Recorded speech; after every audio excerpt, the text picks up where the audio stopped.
What is up, everybody? Welcome back to another edition of the Sheehan Show here on Sherdog.com. My name is Sean Sheehan, and I am back with my 5 bets for the weekend in the world of mixed martial arts. And there's a lot of mixed martial arts this weekend. Obviously, the UFC have a card, don't they, every weekend.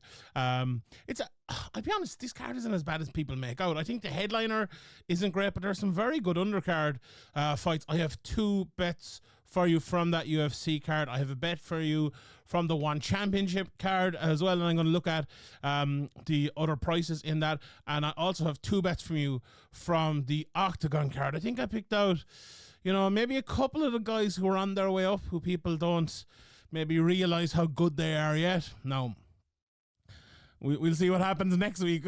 Whether I'm wrong, whether I realize how good they are yet, but I think I've picked a couple of those out. I was able to pick the brain of Brian Lacey, who's the commentator for Oktagon as well. If you haven't seen that preview, check it out. If you haven't seen my One Championship preview, check that out as well. But we'll get into all of them in a second. Let's look back.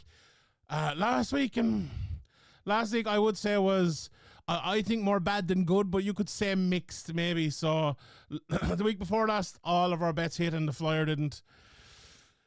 It was the opposite this week. We went 0 for 4. Ryan Bader did not win. Johnny Eblen did not win inside the distance. Yair Rodriguez, although he probably should have, did not win. And Brandon Moreno also did not win by decision, although that was pretty close and he could have a plus 185. I think the general call on that was, pretty good, but I had Rival winning. I think most people had Rival winning, so I don't have any qualms or anything with it, but didn't hit. But what did hit was the kind of the mini flyer, plus 350 for AJ McKee to win by submission. I was pretty confident in that one. I put out the video afterwards, even as I did, just ignore the 4 losing bets. I'd go for the winning one, put out the video on that one. But look, I admit to him every week, and I'm not hiding my wins or losses by any means. I think everyone who listens to this show knows that. But if you can't cheer over a plus 350 winner, you probably shouldn't be in the game. So, I was happy enough with that. The first flyer of the year. So the overall record has gone back a bit, 10-22, just past that, that 50-50 mark. But we finally hit a flyer, 1-6 on the flyer. So it's been, I would say, a pretty average, pretty bad start to the year. But look, we'll get to it. I thought it was turning the last couple of weeks. We hit 5 good bets in 2 weeks, which I'll take. We hit the flyer, so I was like, okay, we're turning around. And then it was, it was weird because that Bellator PFL card was like a very predictable card, and I did predict all the winners right, almost, but doesn't always work that way. I just happened to give the one I predicted wrong. That's one of my bets. But look, these things happen in MMA. Right, let's get to it. Let's talk about the bets for this weekend. My first bet, and let me just 100% make sure this price, because these prices, I'll tell you, they've moved around an awful lot, and this is so this price is plus 100. It started out at plus 105, plus 100. I see in one place it's actually minus 120 now at this stage, but the bet is Mohamed Makhachev. Now, I'm not giving you Mohamed Makhachev. I'm not giving you Islam Makhachev. This is Mohamed Makhachev, who's fighting on Oktagon this weekend, in a very interesting fight against Makwan Amirkhani, who people would probably remember, and as I said, plus 100 for his fight over there. Now, the reason I'm picking him is I obviously I did the preview with Brian. I went back and I watched a good few of his fights. Obviously, look, we know what Makwan Amirkhani is all about. He'll come out and he's good, a very good starter. Has knockout power, is very good submissions, but if you can take him past that opening round and a half, maybe even less, I think you have a very good chance of winning. He's 35 years of age now, but he was 7-7 in the UFC, so he beat as many good guys as he lost to, so there is that. But his opponent, I really like him. Makhachev is 13-1. 24 years of age. He's fought in Brave and he's fought in XFN as well. More so Brave, I think, like when you fight there, you know you're getting tough matchups, them brave matchups. I've watched a lot of them down through the years, watched a lot of Irish fighters go out there, and then they never are in for an easy night over there. So if you go 13-1, you've had a few fights in Brave, you know you're good. I would describe him as kind of a modern MMA sniper. He's always awake, and then he waits for his opportunity. I was actually watching a lot of fights just before this as well, for this in the last week for the upcoming PFL Europe, where you see, a lot of kind of the young up and comers, and Dan Hardy did a great job on that last year of picking out up and coming guys, and obviously he's doing it again this year.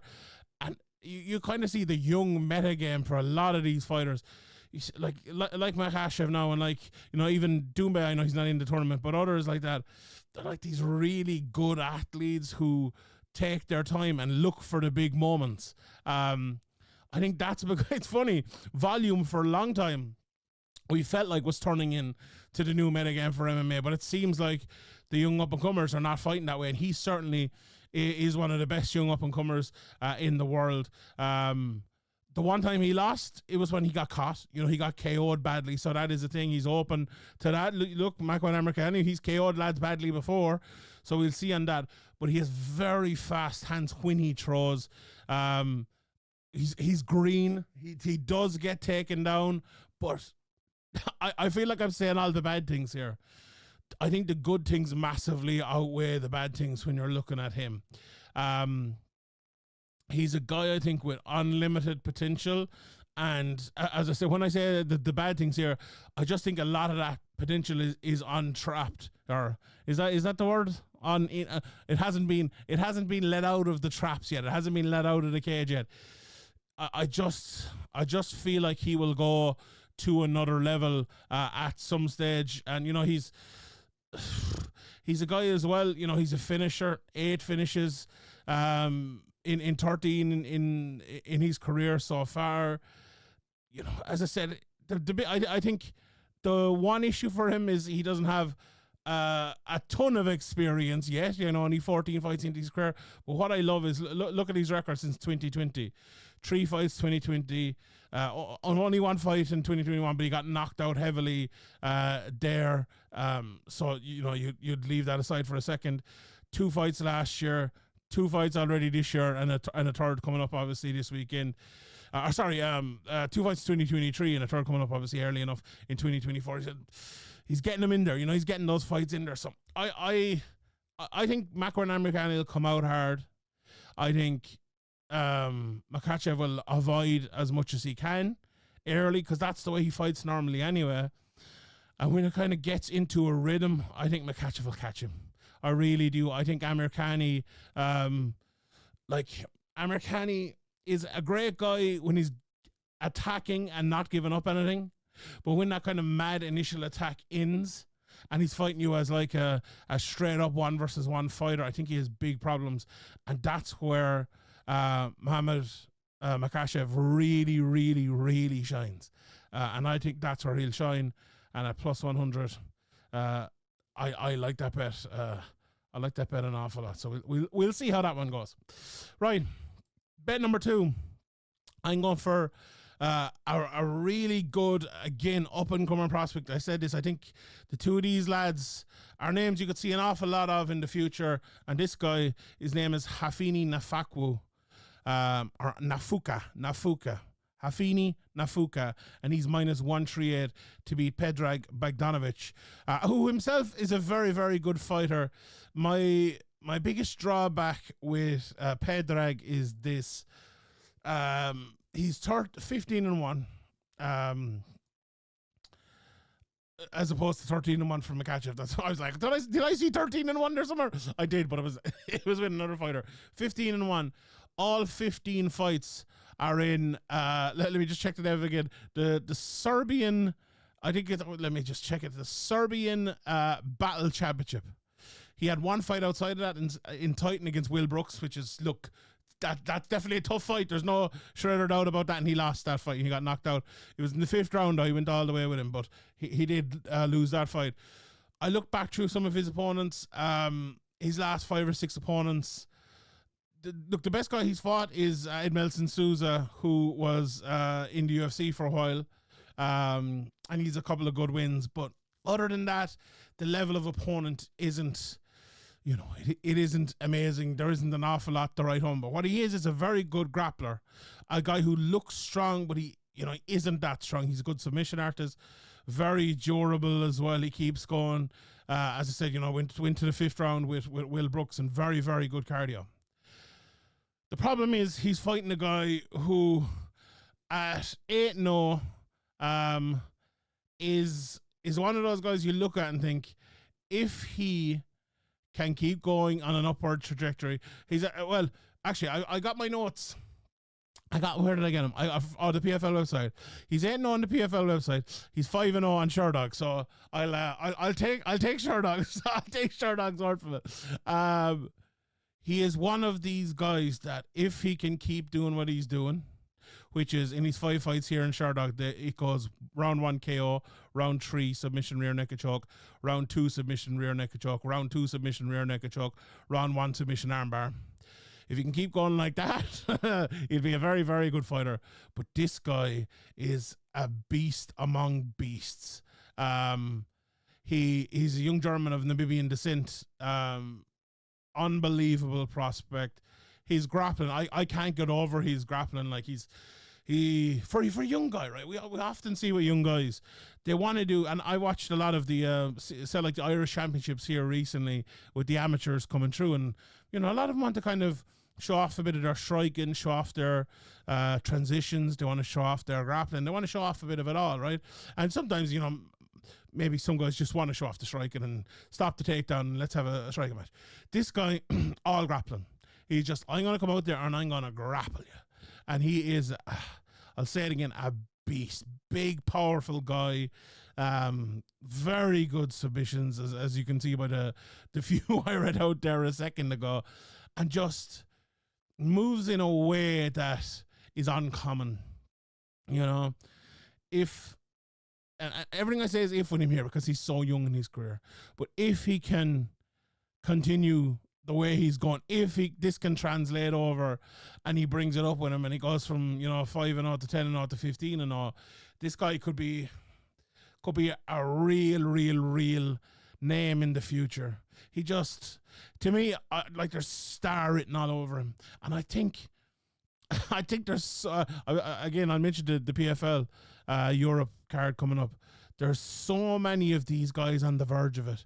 There's a lot of these young, up and coming, bright fighters with brilliant styles and dominating type of styles. And if they can translate that over, the further they go up, they're just going to be devastating. And he's getting a big opportunity here because he's in this £1 million tournament. He's fighting a guy, obviously, 15-1 if he beats him. I don't think it'll just be me and a few of the Oktagon heads talking about him. I think there'll be a lot more talking about him after that. I really, really, really like him. I think he'll win this fight. This is a tough fight. Look, there's a reason he's the favorite against the guy who's 15-1. But there's also a reason why he's not a minus 400 favorite, because of what Bogdanovic has done, because of how good he has been in his career. So I think this is the sort of bet you look at and go, right, okay, there's no guarantees in MMA, especially against guys with record like a guy like Bogdanovic has. But this could be a price that afterwards you think he should have been minus 400. He should have been minus 500. I love that price, minus 138. And I think you probably should too. Right. Maybe if you want to watch Oktagon, those two bets there, but trying a double of those as well might be pretty good. Let's move to One Championship next. And my bet for One Championship is in one of the rematches. And I'm going for a minus 204 Tankai to win his fight against Tan Lee. Now this is one of the hardest. Tan Lee, Tankai. When you're breaking down this fight, it's one of the hardest fights to break down because the names are so similar. But anyway, we will do it for you. Although having said that, right, I have a full breakdown on my One Championship preview, so I won't go too deep into it. I went back and I watched their first fight yesterday, was it, or the day before? Anyway, just briefly before the preview came out, because I didn't want any fights falling off before I wrecked another preview. It seemingly happens every week. But anyway, this fight's still going as we talk. It was. There's two ways of saying this, right? It was a lot closer of a fight than I remembered. Like, I kind of remembered Tang Kai dominating, but he still kind of did dominate, you know? He dominated the position an awful lot. The big moments that Tan Lee had, Tang Kai he answered all of them. And when you fight the way Tan Lee does versus the way Tang Kai does, I think you need to win the big moments if you're Tan Lee. So basically how this fight went for 5 rounds. And of course, remember here again, especially when you're betting on this, this fight is scored as a whole. So the first fight, and I think this fight is going to go very similarly. I don't often harken back to older fights. Like, sometimes I just completely ignore them. Like the Molly McCann Belbita fight the last day, and I called it wrong, so maybe I shouldn't have ignored it. But like, sometimes a fight happens 2 or 3 years ago, and you completely ignore it. Now, this wasn't that long ago, but watching them and watching that fight back, I think it's going to be a similar sort of fight. So the way it went, Tang Kai kind of controlled from the outside, was very comfortable with controlling from the outside, was very comfortable kind of kicking the outside leg and waiting for Tan Lee to make a mistake.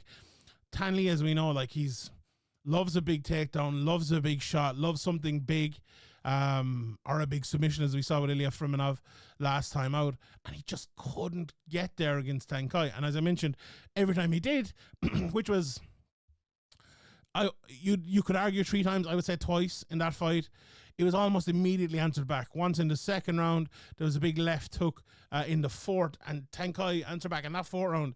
He answered back immediately, and then later in the round, he had a big moment again. That 4th round was probably the best of all the rounds, and as I said, fight scored as a whole. So the big issue with that, and the point I'm making here is, let's say Tang Kai has won the first 3 rounds, and there's a massive moment for Tan Lee in the 4th. He could pull the whole fight away from him. He could really pull the whole fight in his direction. Let's say he gets a big knockdown, he cuts him up, and there's blood everywhere, something like that. You could do it. The problem in the first fight was every time he did something like that, and there was never anything that big, but you get what I mean. He had landed a big hurtful shot. It was answered back. I don't know if Tan Lee, and I think he's 38 years of age at this stage, has the ability to close that gap. When Tang Kai proved in the first fight he can A, control him, and B, land big shots in him himself, which, you'd think wouldn't really be the case, but it was the case. That makes me think that Tang Kai will actually have gotten better since that fight, although he hasn't fought since that fight. Tan Lee has, with the aforementioned Friminov fight. But look, it's a fight I'm very interested in. It doesn't take a big gap for Tan Lee to go and win this fight from the last one, but if that gap, so there's a bit of a gap between them. Tan Lee can close it, but if the gap is like this and Tan Lee closes it, great. But if Tang Kai opens it, it's a very big gap, So he could go from a guy who won the fight relatively well to a walk away if he lands more big shots and stops Tan Lee landing his big shots. And I think that's what will happen. I'm a big fan of Tang Kai. He's just one of those guys, I think, that I think if people maybe knew him more, and if more people watch One Championship, he's 17-2 at 28 years of age. Those 2 losses came back in 2016, 2015 respectively, like in WBK and Kunlun fight championships. Like, those were years before he got to One Championship, and he's beaten some very, very good guys since. Like, a lot of lads I cover, like Kinu Suba, Jaewon Kim, and Tan Lee himself, obviously. The one big issue I suppose I would have is he hasn't fought since 2022. How is he going to look since then? Like, that's 2 big years in your career, at between 26 and 28 kind of thing. And okay, Tan Lee's only fought once in that time. Those are 2 big years as well for him, when he's 38, never mind 28. For that, I don't think it'll favour either guy. The Friminov fight was only a minute. Oh, okay, there was the preparation, there was the before and after, it was October last year. Definitely will have helped. but it was a big enough a help. I don't think so. So I'm going to go for Tenkai in that one. While we're on One Championship, let's look at some of the other bets from One Championship. Rene the Ritter, we talk about the three big fights, obviously. Rene the Ritter and Anatoly Malyakin, minus 1,000 for Malyakin. I'm getting these odds from oddsportal.com as well. They haven't been updated as of yet, I believe, on Best Fight Odds, if I'm not mistaken. Let me check. No, they haven't. So yeah, that's where I'm getting them from. Interesting. I didn't think it'd necessarily be that big. I went back and I watched that again. Look, again, and maybe this is kind of maybe this is the bias of someone who has to preview the card or preview the fight. I felt the Ritter didn't do as bad as I thought. No, he got destroyed. Don't get me wrong. But, like, he got hit with a big right hand after about, I don't know, I said it in the preview show, 10, 15 seconds. And I feel like he was gone from that point. You know, he did well to get inside, couldn't get the takedown. He landed a couple of right hands, which I think did actually hurt Malyakin a small bit, but not massively. Look, he just needs to not get hurt early and implement his game. He implemented his game at times very, very vaguely, but because he was so hurt, it was never going to work. That's the key to this one for him. I don't think he can do it, to be honest. I think Malyakin, there's a reason he's minus 1,000, and you know that's the reason. The other fights in this, then the one non-title fight is Jeremy Miato, who is the underdog of plus 156 against Yamakita. An interesting enough fight there. You know, Yamakita's nice hooks, good wrestling, strong on top, knees in the ground. You know, he was good in the ground. Went to the ground with Alex Silva, which says a lot about him. You know, Miato, then he's kind of tall for the weight class, moves a little bit like, you know, I've described him as a mix between Dominic Cruz and Conor McGregor before. A bit open for the leg kick, but throws with the kind of step-in head kick, good takedown defense, enters with power, very little setup, and it all works for him. Very quick, very accurate. I wouldn't rule him out at plus 156 there, to be honest. But look, they're favouring the wrestling Yamakita minus 222. Take your pick there. And then Jared Brooks is a big favourite again against Joshua Pacquiao. That was a closer fight than maybe people remember as well. Like Pacquiao stopped a lot of the takedowns. He just couldn't implement his own game on the feet. And you have to do that against Brooks. Like, when you get a fight with three and a half rounds, maybe not that much, but a long period, like let's say a good 15 minutes anyway, over the fight, on the feet with Brooks, and you don't make him pay, that's not good enough. He's got a second chance, plus 281. Can he do it? I'm going to say no, but I'll tell you what, watching that first fight and watching and thinking about the possibility of a second fight, Jesus, that could be a very good price. Like, it really could be a good price, but we'll see on that one. And then the price has just gone down here on this one, but here's, oh yeah, the price has just disappeared just as I'm on it, but it was the Ali Akbari fight. He was a big price. I believe he was, I believe he's around minus 300. Favorite Arjan Buller's around the plus 200. The website just decided to die on me just as I was looking at this. Isn't that great? And this is not Sherdog, this is Odds Portal, so God damn you lads. But yeah, I do think Amir Ali Akbari will win that one. So right, let's move on and give you my next bet for the week, and that will be the other Muhammad Mokaev over in the UFC, and I'm going to give you him to win inside the distance at plus 120. I'll tell you the reason why. I think over the last few fights, Muhammad Mokaev has been, do you know what he's been? He's been a bit unsure of himself. And what I mean by that is he like, he's 23 years of age, he's still learning the game, he's not long in the UFC. This isn't by no means a big criticism. It's a small constructive criticism, let us put it that way. But it felt a little bit like he came into the UFC, I'm going to be a killer, I'm going to do everything, I'm going to be the next Chimaev. Then he got that knee injury kind of thing, or even before that, he went a bit mad and he kind of calmed down a little bit, and then he goes mad again, he calms down a little bit again. He just needs to go out there and fight. He just needs to go out there and fight. And I think against the guy like Alex Perez, he'll be able to do that, right? Perez is a straight up good guy, good fighter, 30 fights into his career, 31 fights at 31 years of age, only lost 7 of them.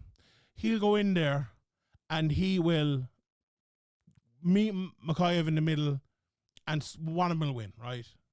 And when you're someone like Muhammad Makayev and that's what's in front of you, this is a guy with a lot of tape in him, a guy we've seen against some of the best in the world. We've seen all the way up. It's a straightforward enough fight, right? Is it straightforward to win? Are you going to go in and dominate? And I'm not saying that, but it's a straightforward enough fight in terms of who he's fighting and what the prospect is. And I think that's kind of what he needs here, does Makayev. And that mindset might lead him to go in there and just go, right, I'm going to go for this. Because there's that was the first point I wanted to make. But the second point that I wanted to make, which I'm not sure, and this is not a technical point or anything like that. I was actually listening to the lads over in the previous show talking about this and did a great job breaking down the fight. So if you haven't checked that out, please do it. There's a title shot on the line here, like. There really could be. I did a Q&A the other day and there was people asking me about it, like, who's going to be next for the title? Well, like, Albazi was supposed to fight last week. If he had won, he probably would have been him, but he didn't fight. If Moreno had won, it probably would have been him, but he didn't win. Rival won. He just lost to Pantoja. So who's next? Well, who's next is Muhammad Makayev. If he beats Alex Perez, he very well could be next. So you're looking at Makayev, right? And I'm thinking the one big issue for him here is mindset. And I mean short-term mindset. I think in the long term, I think mindset is going to be a help to him, not a hindrance by any means. But I think that would have put him on a good mindset. I need to go in. I need to finish this guy. I need to go at it. No messing. And that's what he needs to beat Alex Perez. I really believe that. I think he's going to go in there. I think he's going to take him down. He's going to finish him. The numbers. Alex Perez, 7 losses I mentioned. How many of them by submission? 5. 71% of his losses by submission. 55% of the wins for Makayev by submission. And if you look at his, you look at his, I suppose his best fights, his best performances, his last 3 wins: submission arm triangle, submission neck crank, submission arm bar. Decision before that, win before that, submission guillotine, submission rear naked choke. What's that? 5 of his last 6 fights. I think he can go in there. I think he can get the finish. Okay, I was going to look at him by submission, but I won't be greedy. We'll take it inside the distance, and we'll take Muhammad Makayev at plus 120. I really like that. We will be greedy with the next one, though, and this is the flyer of the week. I really wanted, so here, my bet is Gasayev to win by submission in round 1 at plus 575. So that's the flyer of the week. I wanted him to win by submission in rounds 1 or 2, because that's how I think he will win it. This is the sort of fight, right? You watch tape on and go, right? We all know Rosenstruck. We know what Rosenstruck is, right? He is a kind of a weight on the outside kickboxer who, if he hits you, you'll stay hit. Who's a good solid kickboxer, good solid heavyweight. Okay, takedown defense at times, not a great. Right. So if you give him a chance, you don't take him down, he might knock you out, or he might not touch you for 5 rounds. Okay. Gassiev at the other side of it. I didn't know a lot about Gassiev before that, or maybe I did and I'd forgotten it. But I went back and I watched a few of his fights. I actually saw, after I watched a couple of these fights, I saw Jack Slack had a had a tweet up about him and was showing, like, as I take breath, was showing how quickly he gasses, which is ironic. And I'm like, yeah, Jesus, that's kind of very evident while watching a few of his fights. So that's kind of why I went for the first round here. I think if he's to get it done, he needs to get it done. I just think if you're Gassiev, why would you take the chance against Rosenstruck? Gassiev strikes in most of his fights, I would say, and he's not a bad striker. That kind of right hand that he throws around the guard is very good. I actually really like that strike. But why would you do it against Rosenstruck? Why? No one can be that stupid. Like, no one. Just go in, put him against the cage, take him down. He has the ability to do that. Body lock, get on top. The stats again. Let's look at the stats here. And here I had a very interesting stat. Let me just pull these two boys up again. Right. Well, it's not that interesting, but okay. Only lost once by submission to Jairzinho Rozenstruik. When was that? That was his last fight. That was a rear naked choke. Shamil Gassiev, he's won 3 times by submission. These lads haven't had that many fights, right? He's only had 12 fights, but his submission wins in 2023 on Dana White Contender Series rear naked choke. In 2022, rear naked choke, and in 2021 rear naked choke as well. So all his wins have been by rear naked choke. All of Rozenstruik's losses by submission have been by rear naked choke. Let me look. First round rear naked choke as well. First round rear naked choke. First round rear naked choke. What was the Jairzinho one? First round rear naked choke loss. I might have to back this, lad. Plus 575. Go, give me. I wonder what price you get first round rear naked choke. You might get it plus 1,000. Someone might throw that at us, but yeah, that's the flyer of the week. Pure and simple. Gassiev by submission in round 1. Right, let's look at some of the other bets. Honestly, like a few of these fights in the UFC, I avoided because I'm not too sure on them. The Vitor Petrino versus Tyson Pedro fight. You just never know what Tyson Pedro really do. You like Petrino. He isn't, he's not the biggest submission artist, not the biggest takedown artist in the world. He's a lot of finishes. He submitted Petrino a couple of fights ago, but anyone who fights a bit on the feet with Tyson Pedro has the chance of getting knocked out. Now again, will he do that? Will he pray into that? He can't. I'm not coming out here saying this guy can't fight in the ground or anything like that. That's far from it. But there might be a bit of striking. Let's put it that way. And you're giving me Tyson Pedro at a plus 250 some places. Now, will I take it? Probably not. But will I also take the minus 330 for Petrino? Probably not either. So avoid for me. I actually like Makayev, best price minus 340. Do you know what I like, right? Mohamed Makayev double. Give me that. We'll. What price is that? do you know what? Let's find out what price that double is. So that double will be plus 130 to 137. It's a pretty good double. Give me the Mohamed Makayev double. The other fights in it, Schnell and Erceg. Look, Schnell is an underdog. It's always a good underdog bet, but I do like Erceg there. I really like his style. But Erceg, he's very good, right? Would you say he's unbeatable? I wouldn't. And Schnell is kind of the opposite then. He's beatable, but he's not always going to lose, if you want to put it that way. So look, that's the sort of fight that Erceg, if they had to fight 8 times, he'd probably win 7 of them, but Schnell will win 1. Umar Nurmagomedov is a massive favorite. Almahan, I watched a bit of him, and he looks good, right? He doesn't look like a bad fighter at all, but Umar looks like a fantastic fighter. So yeah, I don't think there's much backing in that one.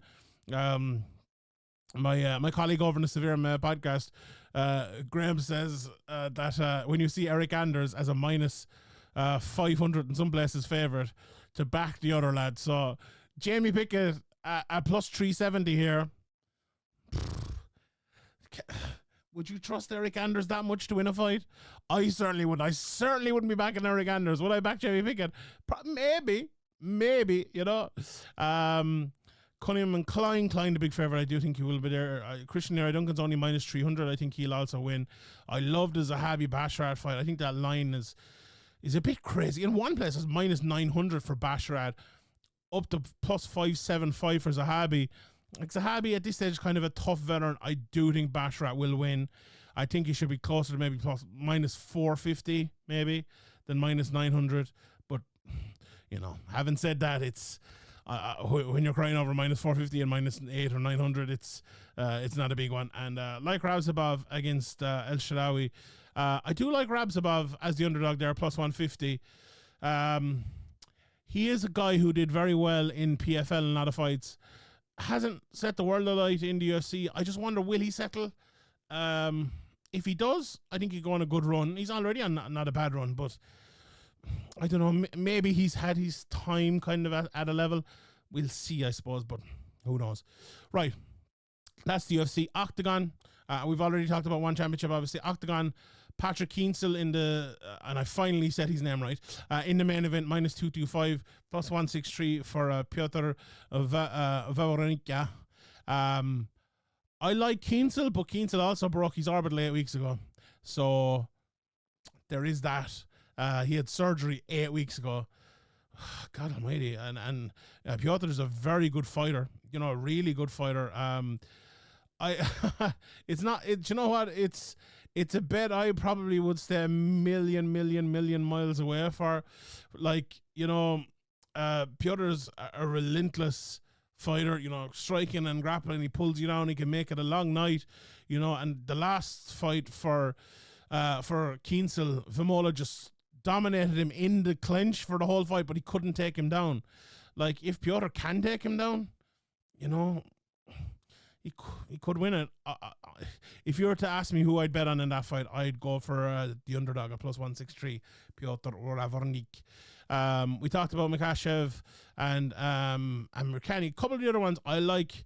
Daniel Torres to win his fight. He's minus 450. So there you go on that one. Akon one list is plus 100. Get on that. I think I like that as a price. I also like Mateusz Ligierski, who is minus 275. Grabinski is the underdog, and he's the champion at the weight, I believe, against Icon Duke. Watched a bit of him. You know, I was relatively unpressed. Not exactly a massive standout, I would say. He loves to kind of hook into his wrestling, a very good grappler.